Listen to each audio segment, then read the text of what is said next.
बस एक बात हमार मान ले तू, ई चिरकुट पहनल छोड़ के मस्त लुग्गा पहन के घूंघट निकाल के हमरे सामने आ जाई तू, साला हमार करेजा जुड़ा जाई।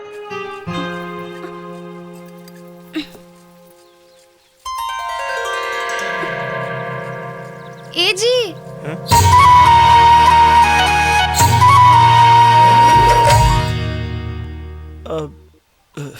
अरे देखत का बानी, आई खाना खा ली।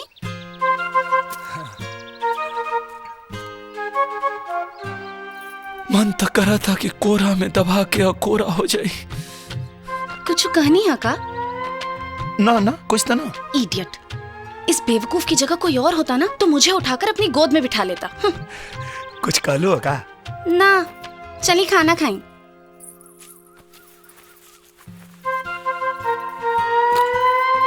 ली खाना खाई।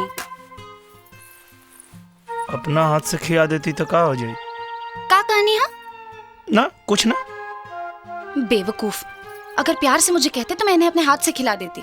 का कहलू है? कुछ नहीं। का बोल सोना, काहे कहाँ गेलू? पहला बेर खाना लेके आयल बानी, खाए के ना पूछ सकत रहनी है का? जा, अब तो ये सब झूठा हो गए।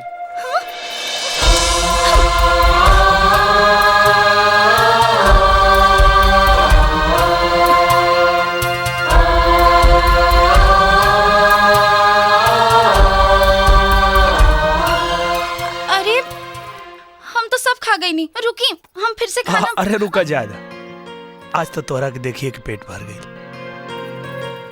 तब फिर हम जाता नहीं। हाँ जा। जाई? जा। ठीक बा, तब हम जाता नहीं। जा।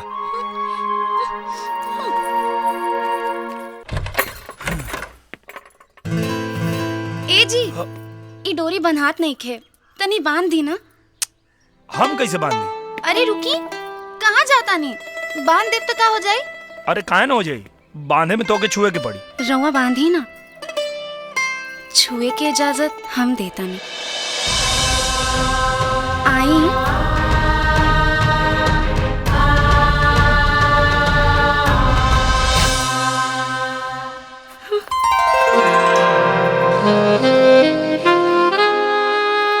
चाचा, निरहुआ सकल रहे माने का होला?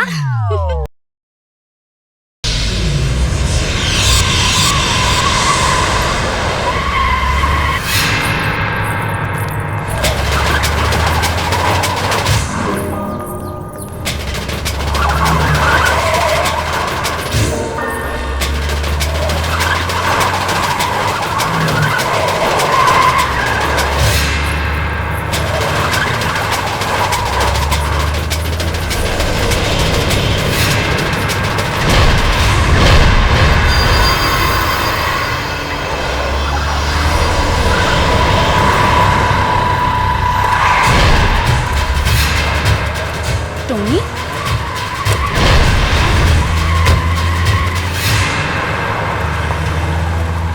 तुम यहाँ क्यों आए हो? तुम्हें यहाँ से ले जाने। मैं नहीं जाऊंगी। तुम्हें अगर मुझसे कुछ बात करनी थी तो तुम्हें मेरे घर आना चाहिए था। इस तरह मेरा रास्ता रोककर तुम गांव में मेरे घर वालों को बदनाम कर दोगे। घर वाले? कौन से घर वाले? जिनके साथ पिछले 6 महीने से तुम बहू बनने का नाटक कर रही हो? क्या बकवास कर रहे हो तुम? होश संभाल कर बात करो टोनी। कम ऑन डार्लिंग, चलो मेरे साथ।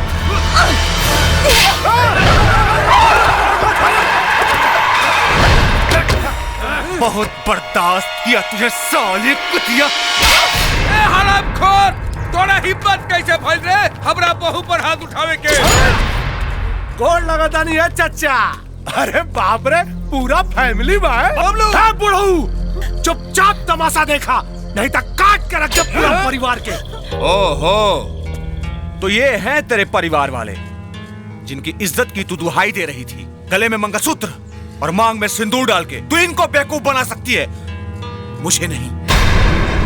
मुंबई के नाइट क्लबों में अपनी जवानी को रोशन करने वाली अय्याश कुतिया गांव में आके इज्जतदार बन गई है। तेरी असली औकात क्या है मैं दिखाता हूं। आज तेरी असली औकात पूरा गांव देखेगा। पूरा गांव। बुड्ढे,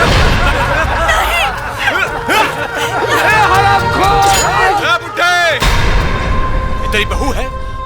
नाटक कर रही है साली, नाटक। पिछले 6 महीने से तेरी बहू बनने का नाटक कर रही है।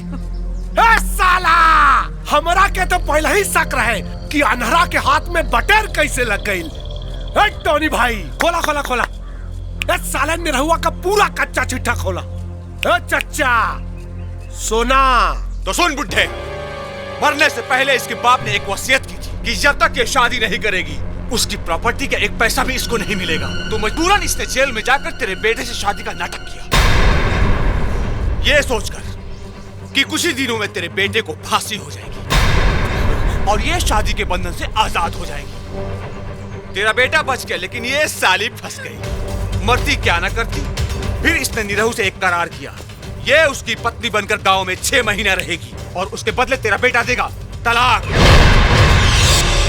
चुप हरामी, क्या हमनी के हसद खेला जिंदगी में आग लगा वे आल बटे। कह दे बिटिया, कह दे कि सब झूठा झूठ। अरे तू कुछ बोलत काहे नहीं की? अरे ही का बोली साली, एकर तो बोलती है बंद हो गई बिया। टोनी भाई, ससुरी गांव में आधा नंगा कपड़ा पहिर पहिर के कलेजा में आग लगावत रहे भाई। तनी एकरा के पूरा नंगा करा ना, देखी कैसे लागले। करा ना पूरा नंगा।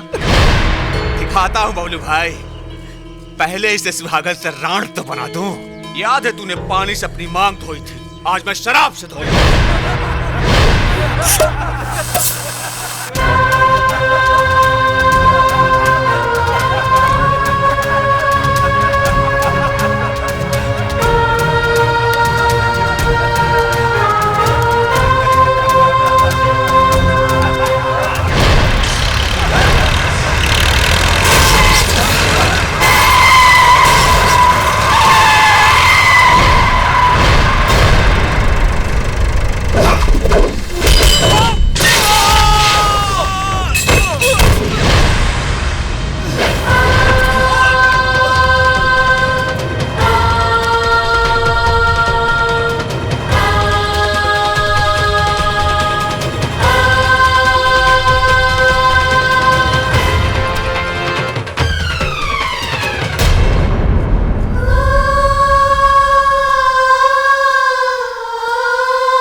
सुहागिन का सिंदूर धोए में तब भगवान के पसीना छूट जाइए, तब तोर का औकात है। अच्छा हुआ तू भी आ गया, बहुत दर्द दिया है तुम दोनों ने, आज एक दर्द का हिसाब लूंगा। साला सारी कुकुर मुत्ता तोनी के अपना माई के दूध के भी हिसाब करेला सर, लेकिन ये गांव है और गांव के हिसाब ही है कि यहाँ मारल जाला 100 गो और गिनल जाला 1।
अगर असली हो तक का करता है चच्चा, कौन लगा तेली?